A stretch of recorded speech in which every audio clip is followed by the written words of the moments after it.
সন্তান গর্ভ অবস্থা থাকতেই মাতবর গেছে মইরা।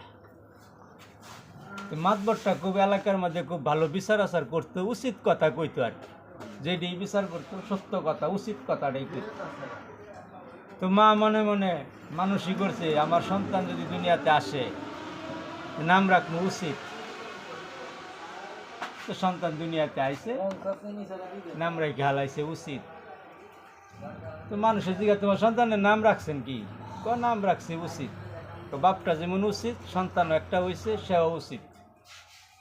তো উচিতের কাম কি? কয়টা বড় হইলে আস্তে আস্তে আপনারা দেখতে পাবেন। তো মাশাআল্লাহ সন্তান হাঁটি হাঁটি টিম টিম বড় হয়েছে। এসএসসি পরীক্ষা দিব, সন্তান বড় হয়ে গেছে।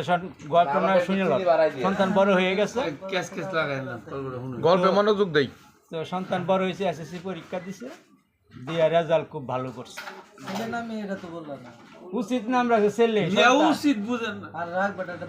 এখন ছেলে এসএসসি পরীক্ষা দিছে, রেজাল্ট আইছে 2-3 মাস পরে, খুব ভালো, ফার্স্ট ক্লাস ফার্স্ট। এখন এলাকার মানুষের একটা গানা বাজনা শুরু করছে, বাপটা যেমন আসছিল পোলাটা এরকমই হয়েছে। মানে এসএসসির পরীক্ষার পরে পোলা 17-18 বছর বয়স হয়েছে। দায় দরবার হইলে এই পোলাটা পাশে যায় একটু খাড়া আর কি, মুরব্বীদের উপরে তার কথা কওয়া যায় না। মুরব্বীরা একটা বিচার করে, বিচারের শেষে দেয় একটু গাবলা বাইজে রয়েছে। তো ওই ছেলেটা একটু অনুমতি চায়, চাচা যদি আমার একটু কথা কবার সুযোগ দিতেন, আমি এই বিষয়টা নিয়ে একটু কথা কইতে। বলতেছে হ্যাঁ তোমার বাবাই তো এই দেশের বিচারক আসছিল, খুব ভালো বিচার করতো, তুমি তার ছেলে এসএসসি পরীক্ষা ফার্স্ট রেজাল্ট করছো, কী সমস্যা বলো।